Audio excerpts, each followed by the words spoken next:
Hi everybody, welcome to J&S Farms. And today I'm going to start my series that I'm going to call So You Want to Homestead. Now this series is going to be geared more towards those who are thinking about getting into homesteading or farming and those who are just beginning. And they're not going to, these are not going to be how-to videos. They'll just be kind of my thoughts on kind of some things that you should ask yourself, some things that maybe you hadn't thought of, that you really need to think about before you start a homestead or get into it. Okay, so the first thing, I have a cheat sheet. It's because I didn't want to forget anything.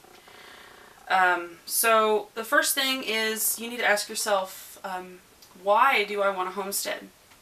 And that's kind of an important question, because if you don't know why you want to do this, then there's really no point in starting the endeavor. So you need to know why. The next thing you want to ask yourself is, what kind of homestead am I thinking about having? It's one of those, homesteads can be a million different things. They don't have to be 100 acres. People are doing it on a tenth of an acre and doing very well and raising most of their own food that way. So you kind of need to know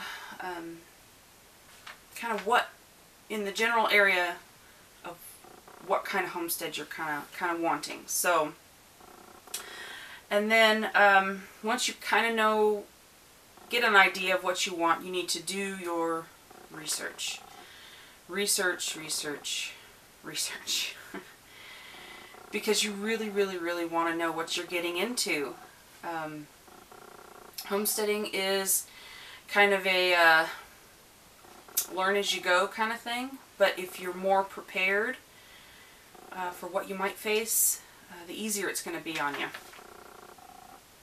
And when you're researching, keep an open mind. Nowadays there's a ton of new ideas and a ton of different ways to do the same old things that people have been doing for a long time. They're just reinventing that into something new and something that possibly works a lot better than the old way of doing it. Not to say that the old way doesn't work, but there's some new ideas out there, and some of them may seem, you know, kind of off the wall, but they may work for you and what you want to do. So keep an open mind and really just keep going and look into it and don't stop researching. I'm constantly trying new things. Even though I've been doing certain things for a very long time, I'm always looking for, I guess, a new, better way to do it, more efficient way to do it. So,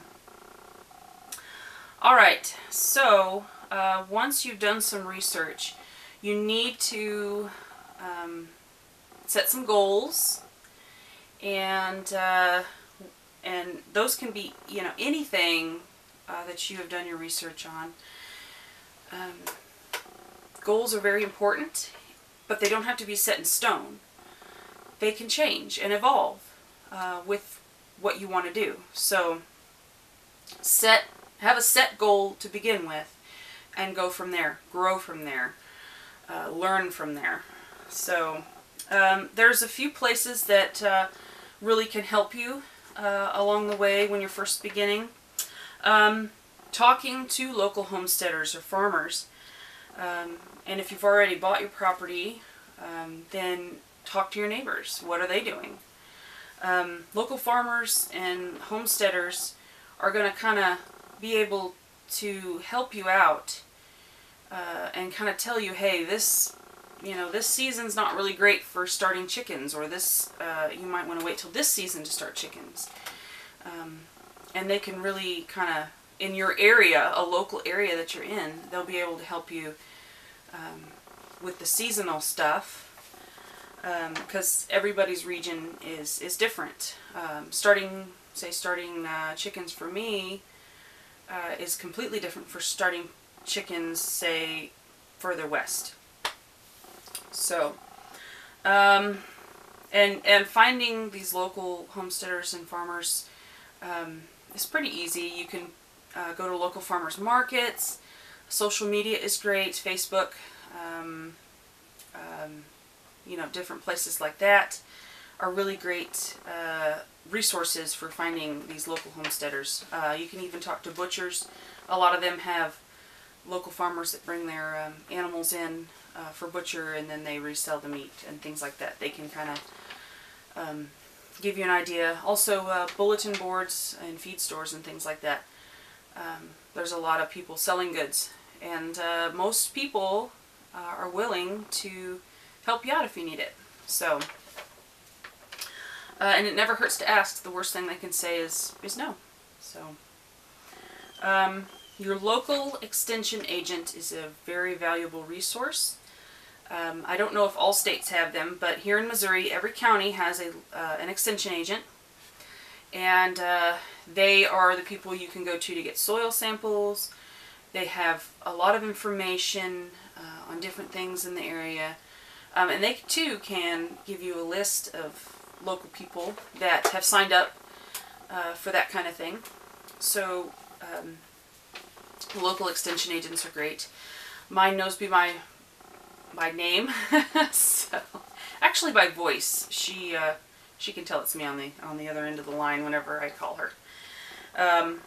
And they also handle like the 4-H and stuff like that. So I talk to her quite a bit. You can attend your local fairs, festivals. Local fairs, the exhibitors and their parents are more than happy to answer questions. When I was younger and I exhibited beef cattle and rabbits and things like that in the fair, I was always answering questions of fairgoers. Everybody was really interested in how we handle, say, you know, a 1,300-pound steer whenever you're, I don't know, 100 pounds, you know. So stuff like that.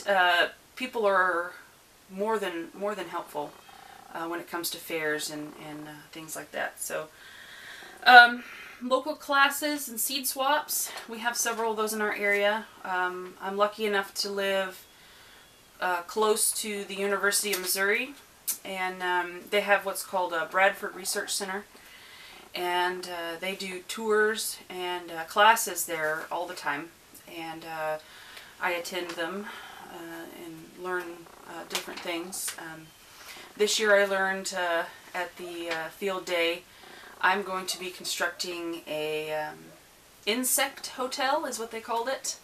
It's really neat, and it gives your critters a place to live. So that was one of the cool things that I learned there. And then of course books and magazines. Those are always great resources. One book that I really like, and it's kind of an inspirational book, really, and it's kind of a how-to, really. Joel Salatin, Holy Face Farms. You Can Farm. And as you can see, I've got it all tabbed off here. And I don't know about you guys, but I write and highlight in my books. So, you know, just important things. If I don't want to read the whole book to find something, I'll highlight it and mark the page, or, you know, whatever. I'm really bad at writing books.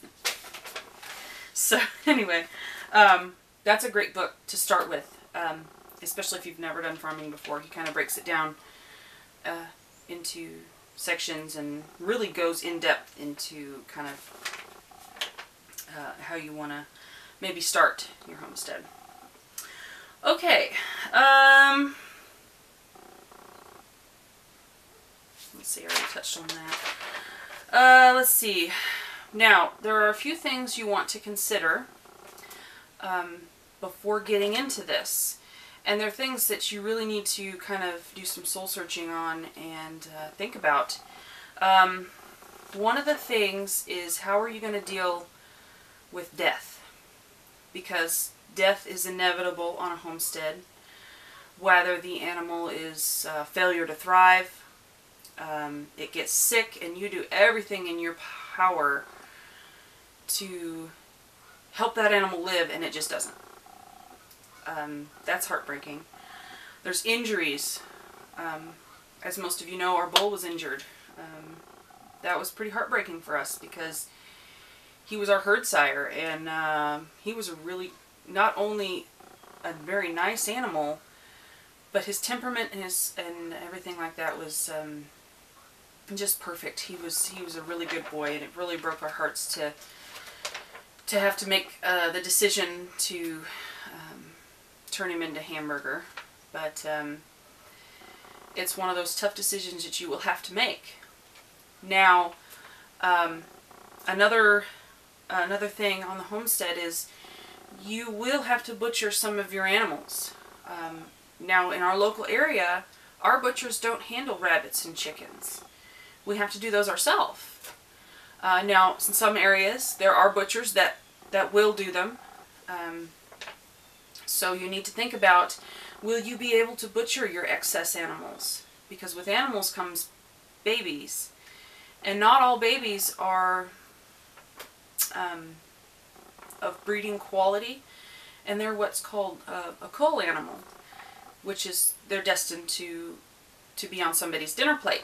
So you need to think about those things, whether you sell them, which is just fine. If you don't want to butcher any animals, you can sell them. You need to kind of know where you're at on that subject. Now, there's no shame if you can't do it. There's no shame in hiring somebody to do it. Or, like I said, a local homesteader might be able to, you might say, hey, when you butcher animals next, can I come help you? And normally, if you can butcher an animal that's not yours, you can do an animal that is yours. Not always, but and there's no shame in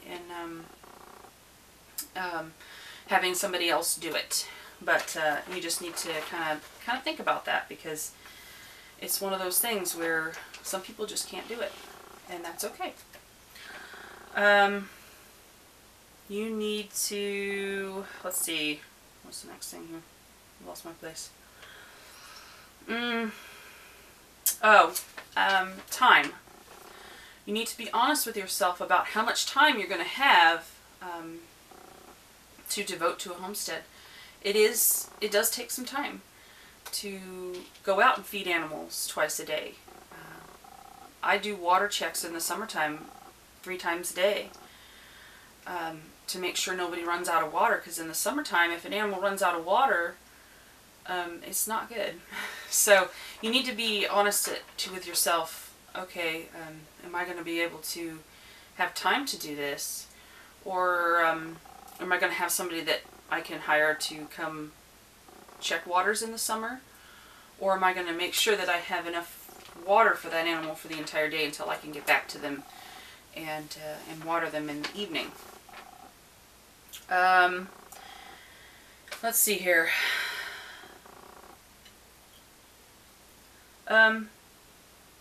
And the decision on whether to have large livestock, you really need to know if you could handle large livestock. I'm going to use the example of cattle. My cows would never hurt me on purpose. But you get a bucket of range cubes or grain, and they're up on you. And if they knock you over, they're not going to care if they're stepping on you. They're not doing it out of meanness. They just want their treat. They want their goody yum yums. I call them cow cookies, because that's basically what they are. They're just cookies. They're like little toddlers wanting their cookie. They're not going to stop until they get it. So you got to think how intimidating these animals are. Those cows are, 1,200–1,300 pounds, and they can do some damage if you don't know how to handle them properly. And there lies again, if if you make friends with some kind of homesteader that has the larger livestock, ask them to come out and say, hey, can I help you for a day? I want to see if I'm comfortable around them, if I can actually handle them. It's really great. Do some vet work with them, because, you know, all little bulls that are born are not breeding quality, so you need to make them a steer. We do all of our own vet work, so unless it's something that a vet has to do, then we call them out. Or if it's something that I can't explain, I don't know how to treat it, then we call our vet out and get that done. So you also need to take into consideration, animals do cost quite a bit of money to house and to feed. Once you have their housing under control, usually that expense is a one-time expense. But their feed, you need to know how you're going to feed them as well. So finances are kind of an important thing to think about as well. And my last bit of advice in this video is going to be start small. If you jump in full force with both feet and get all this stuff and you're running yourself ragged, you're going to hate homesteading. And that would be a very, very big shame, because homesteading and farming, whichever you want to call it, I think is a wonderful lifestyle. It's a wonderful way to grow up. That's how I grew up, and I wouldn't have it any other way.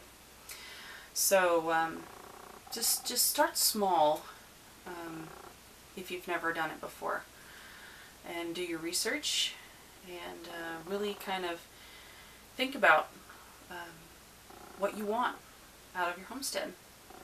So that's it for this video. I hope it was helpful, and I'll see you in the next video. You guys have a good day.